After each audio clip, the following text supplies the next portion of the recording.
اعوذ باللہ من الشیطان الرجیم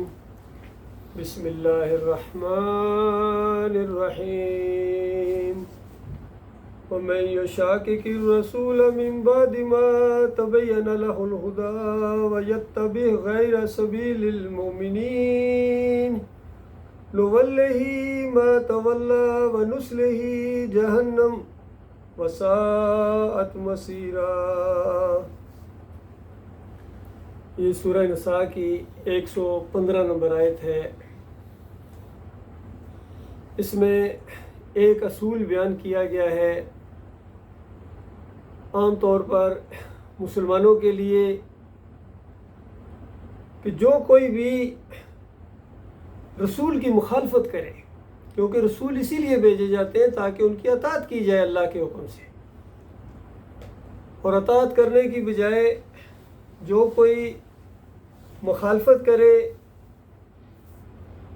رسول کی وَيَتَّبِعْ غَيْرَ سَبِيلِ الْمُؤْمِنِينَ، اور جو ایماندار رسول کے ساتھ ساتھی بنے ہیں ان کا بھی وہی طریقہ ہے جو رسول کا طریقہ ہے۔ سارے اللہ کی کتاب کے اوپر ایمان لائے ہیں، فرشتوں کے اوپر ایمان لائے ہیں، آخرت کے اوپر ایمان لائے ہیں، پوری طرح وہ سمجھ گئے ہیں، وہ پردے جو پڑے ہوئے تھے ہٹ گئے ہیں کہ دنیا امتحان گاہ ہے، یہاں ٹیسٹنگ پیریڈ ہے، یہاں ہم آزمائے جا رہے ہیں کہ کون اللہ کا بندہ ہے اور کون کسی اور چیز کا بندہ ہے، وہ کوئی بھی چیز ہو سکتی ہے۔ تو یہ بات ان کو سمجھ میں آ گئی ہے اور انہوں نے وہ راستہ اختیار کر لیا ہے جو اللہ تعالیٰ نے اپنے رسول کے ذریعے ان کو بتایا ہے، اور اپنے رسولوں کے ذریعے جو اللہ تعالیٰ نے وعدے فرمائے ہیں کہ اگر اس طرح زندگی بسر کرو گے، اس راستے کے اوپر چلو گے، اس طریقے پر چلو گے تو دنیا میں بھی سکون کے ساتھ زندگی بسر کرو گے، اطمینان قلب حاصل ہوگا، اور مرنے کے ساتھ جنت کی بادشاہی تمہارے حصے میں آئے گی۔ تو اس راستے پر جو بھی چل پڑے ہیں اس کو سبیل المومنین کہتے ہیں۔ اگر کسی کو یہ چیز پھر پسند نہیں آئی ہے تو بتاؤ پھر اس کو کیا پسند آیا ہے۔ بات بھی کھل گئی ہے، اور تاکہ بات اس کے سامنے کھل گئی ہے، واضح طور پر سامنے آ گئی کہ ایمان کیا ہوتا ہے، توحید کیا ہے، شرک کیا ہے، دنیا داری کیا ہے، آخرت کا ماننا کیا ہے، پوری طرح بات واضح ہو گئی ہے کہ اس زندگی کے بعد اصل زندگی ہے،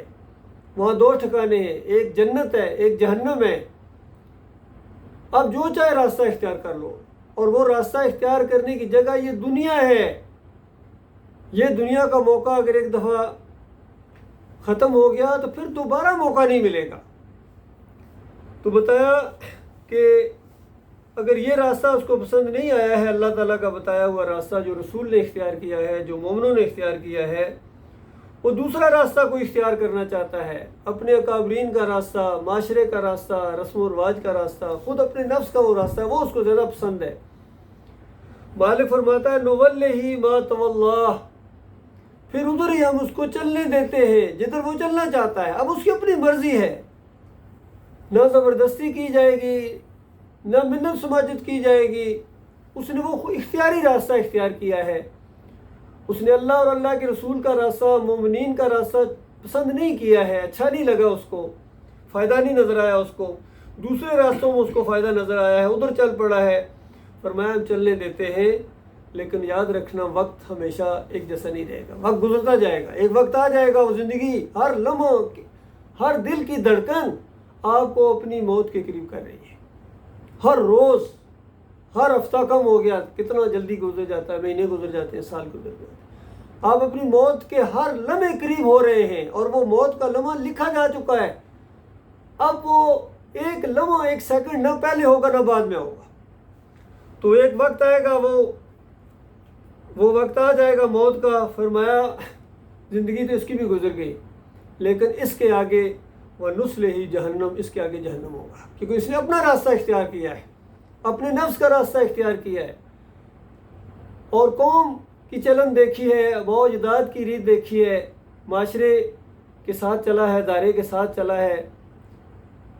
تو زندگی اس کی بھی ختم ہو گئی، آگے اس کے جہنم۔ اور دوسرے جو ہے وقت ان کا بھی ختم ہو جائے گا، جس نے اللہ کا راستہ اختیار کیا، رسول کا راستہ اختیار کیا، مومنین کے راستے کے اوپر وہ چل پڑا ہے اللہ کے اوپر بھروسہ کر کے، تو موت تو اس کی بھی آئے گی۔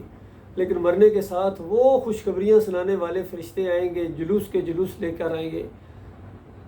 تو ساری تھکن اس کی دور ہو جائے گی، ساری پریشانیاں ختم ہو جائیں گی۔ تو یہ اس آیت کے اندر اندازہ لگائیے کتنی بڑی بات اللہ تعالیٰ نے بیان کی ہے۔ فرمایا وہ جہنم جو اس کے آگے ہوگی وہ معمولی چیز نہیں ہے، وساعت مسیرہ، وہ اتنی خوفناک جگہ ہے، اتنی دردناک جگہ ہے کہ ایک لمحے کے لیے بھی اس میں کسی کو جہنم پڑ جائے تو اس کی بدبختی ہے، لیکن جس کو وہاں ہمیشہ رہنا پڑے گا، نظر گئی ہے ہمیشہ۔ تو یہ معاملہ ہے۔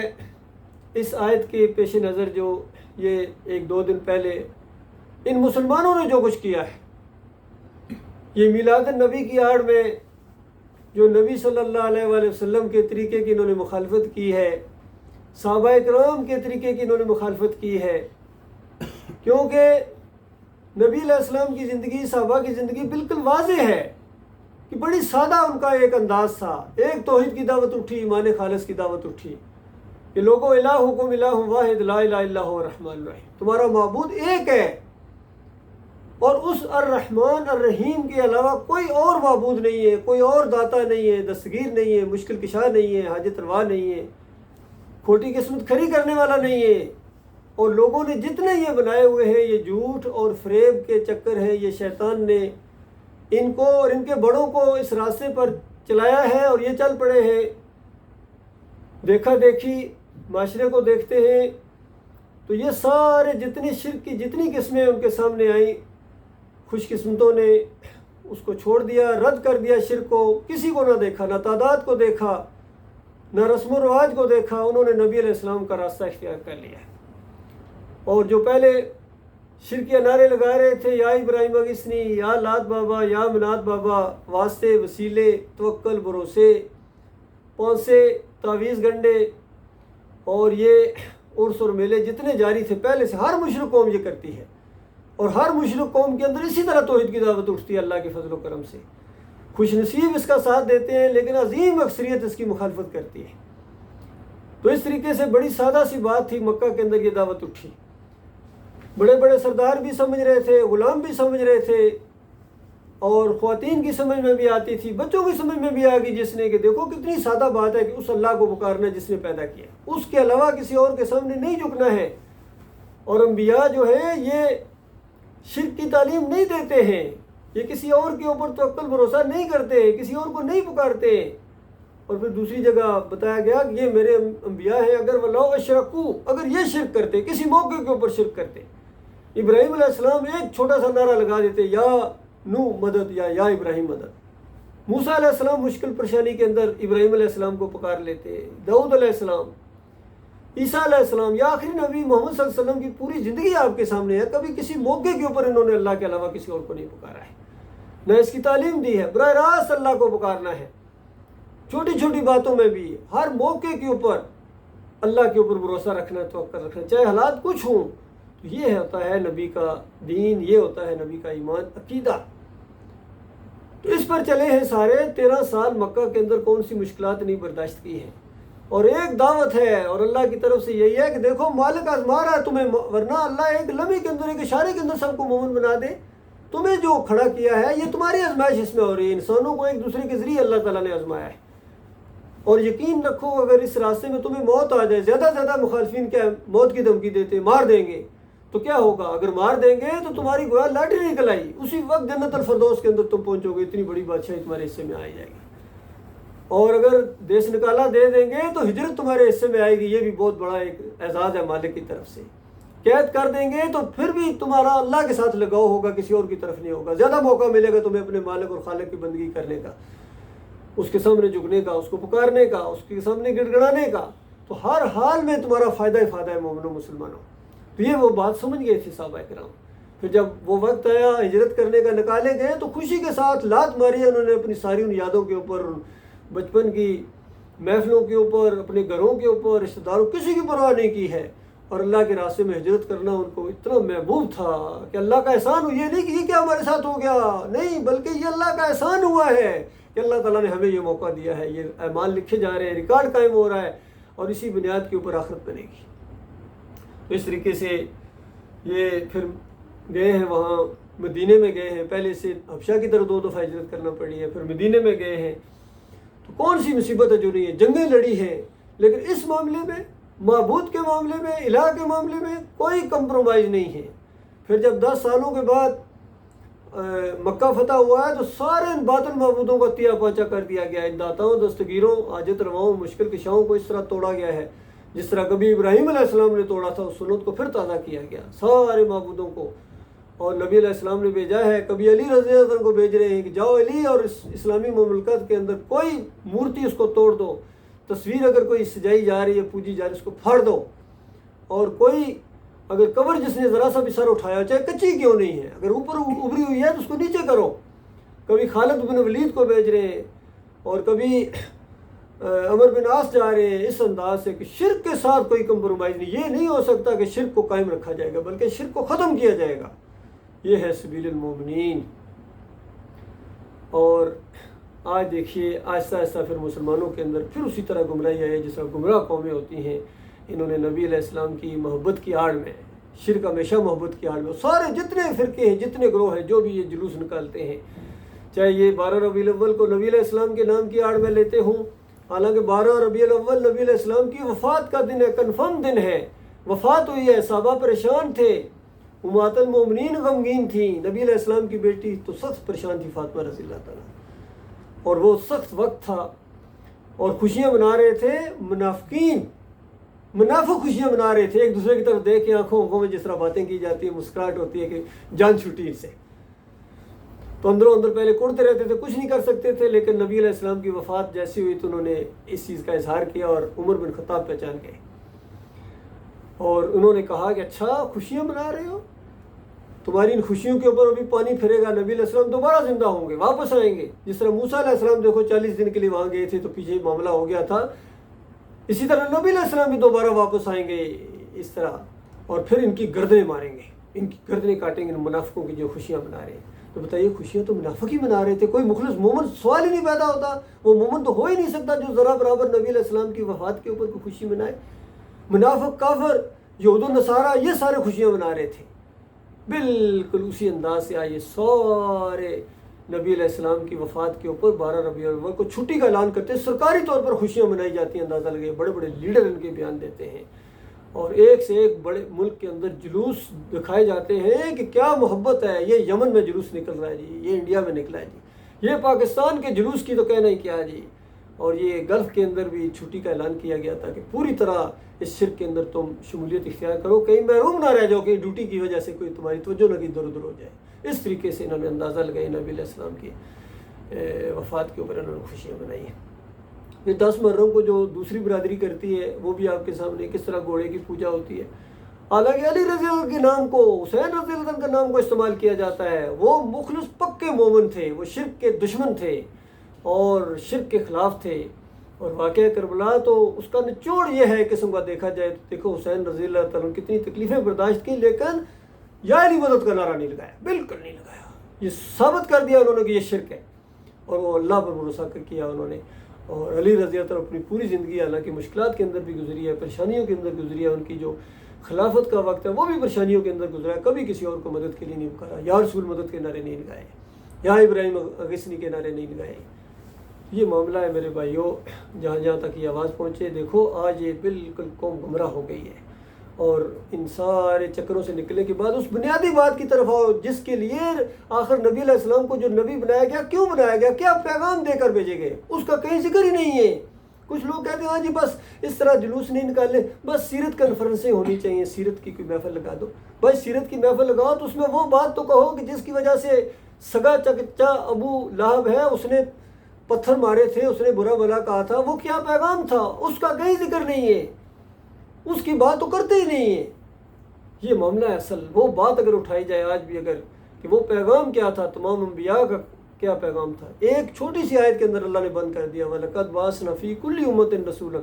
أَنِ اعْبُدُوا اللَّهَ وَاجْتَنِبُوا الطَّاغُوتَ۔ ہر نبی، ہر دور کے اندر جو رسول آئے ہیں انہوں نے ایک بات کیا، أَنِ اعْبُدُوا اللَّهَ وَاجْتَنِبُوا الطَّاغُوتَ،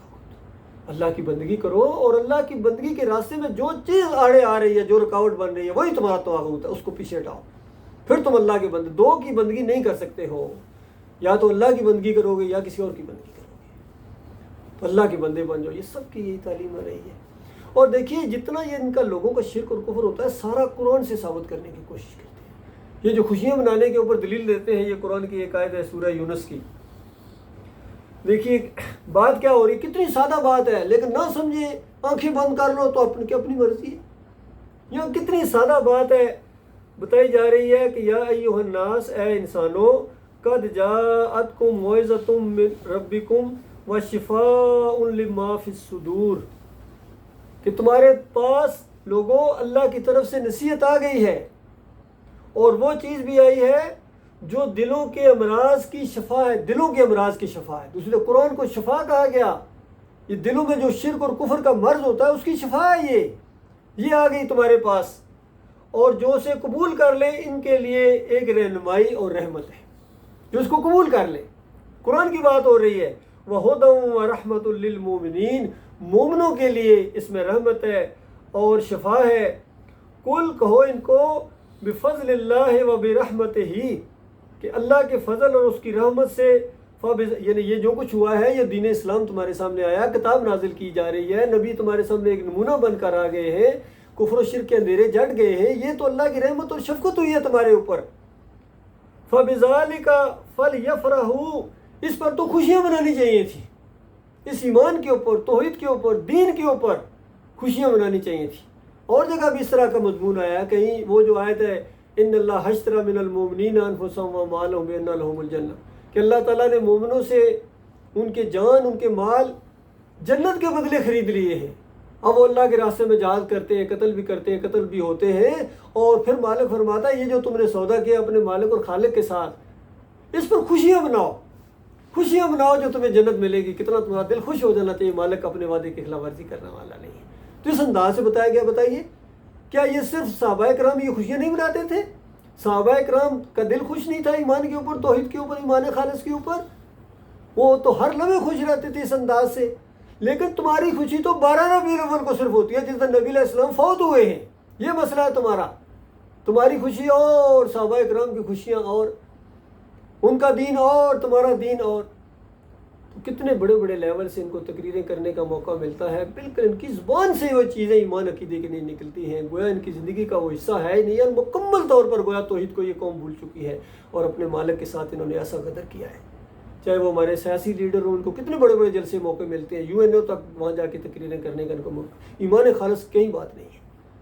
اور ان کے دوسرے جو ہے مذہبی لیڈر ہیں، وہ بھی کوئی توحید کی بات نہیں کرتے، بلکہ شرک کا انجیکشن دیتے ہیں اس قوم کو، پہچان گئے کہ یہ شرک مانتی ہے قوم، دوسری چیز نہیں مانتی ہے۔ کبھی حلوے بانٹتے ہیں مفتی محمود صاحب جا کے علی جوہری کی قبر کے اوپر، اور کبھی پروفیسر غفور چادر چڑھاتے ہیں بر امام جا کر، سارے لگے ہوئے ہیں۔ کوئی وحدت الوجود ساتھ لے کے چلتا ہے ڈاکٹر اسرار کی طرح، کوئی علی انجینئر صاحب کہتے ہیں جتنے بھی غلیظ مشرک ہے کوئی بات نہیں، ان کو امام بناؤ، ان کے پیچھے نمازیں پڑھو، 27 گنا ملے گا۔ اندازہ لگائیے اس طرح کی مت ماری گئی ہے۔ مالک فرماتا ہے یہ جو کچھ کر رہے ہیں، یہ ایمان عقیدے کو چھوڑ کر، توحید کو چھوڑ کر، دین اسلام کو چھوڑ کر مخالفت کر رہے ہیں، تو مومنو تم یہ جو ایمان کے راستے کی طرف آ گئے ہو، اس پر تمہیں خوش ہو جانا چاہیے۔ وَخَيْرٌ مِّمَّا يَجْمَعُونَ، اور یہ جو تم کر رہے ہو یہ سب سے بہتر ہے جو یہ لوگ دنیا گٹھی کر رہے ہیں اور دنیا کے پیچھے پڑ گئے ہیں اور کفر شرک میں چلے گئے ہیں، مسلکوں میں چلے گئے ہیں، فرقوں میں چلے گئے ہیں، دنیا داری میں چلے گئے ہیں، دنیا دین کے اوپر دنیا کما رہے ہیں۔ اندازہ لگے اس سے بڑی کوئی بات ہو سکتی ہے؟ آج پوری دنیا میں جتنے یہ مسلک پائے جاتے ہیں، جماعتیں پائی جاتی ہیں، کوئی ایک بھی اس سے باہر نہیں ہے، سارے کے سارے دین کے اوپر اجرت لیتے ہیں، اجرتی ہیں۔ نماز پڑھانے کے یہ پیسے لیتے ہیں، اذان دینے کے پیسے لیتے ہیں، اندازہ لگائیے اللہ کے لیے اذانیں نہیں دیتے ہیں، نہ نمازیں اللہ کے لیے پڑھاتے ہیں۔ ان کا دین ایک کاروبار کی ایسی زبردست قسم کی انڈسٹری بن گئی، ان کے بڑے بڑے مدرسے، وہ جامعہ ازہر ہو یا مدینہ یونیورسٹی ہو یا دیوبند کا مدرسہ ہو یا بریلوی کا مدرسہ ہو یا جامعہ اشرفیہ ہو ان کا، اور یا جتنے بھی ان کے ہیں، یہ سارے کے سارے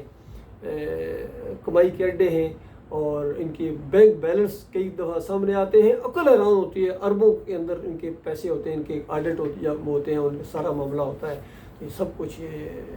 دنیا سے بیٹھ رہے ہیں، آخرت جنت کی ان کو کوئی پرواہ ہی نہیں ہے، جنت کا کہیں ذکر ہی نہیں ہے، نہ اسکولوں کے اندر، نہ یونیورسٹیوں کے اندر، اور نہ ان کی مساجد کے اندر، نہ گھروں کے اندر، اور نہ جہنم کا کہیں ذکر ہے کسی جگہ بھی۔ اور قرآن اور سبیل المومنین یہ ہے کہ آج دنیا ملی ہے، ایمان ملا ہے، زندگی ملی ہے، یہ آخرت کے لیے اس کو بناؤ، یہ تمہیں وقت اس لیے دیا گیا ہے، اور قرآن اس لیے نازل کیا گیا ہے کہ اس کو نافذ کیا جائے، تمہارے پورے سسٹم کے اوپر اس کا ہونا چاہیے غلبہ، اس کے مطابق تم زندگی بسر کرو۔ لیکن ایسا لگتا ہے بالکل کہیں بھی، یہاں گلف میں بھی دیکھا جائے، ان کی مساجد کے اندر ان کے قرآن گنے نہیں جا سکتے ہیں، لیکن ان کی زندگیاں اس طرح قرآن سے دور ہیں۔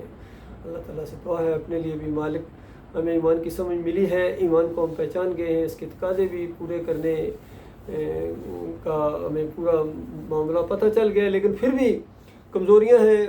اللہ تعالیٰ ان کمزوریوں کو درگزر فرمائے مالک، اور ہمیں مخلص اور باصلاحیت ساتھی اللہ تعالیٰ عطا فرمائے جو اس مسئلے کو لے کر آگے بڑھیں، اور سبیل المومنین جو اس دور کے اندر یہ توحید کی دعوت اٹھی ہے، یہ اس دور کے اندر سبیل المومنین ہے، توحید کی دعوت، ایمان کی دعوت، رد شرک کی دعوت، کفر بالطاغوت کی دعوت،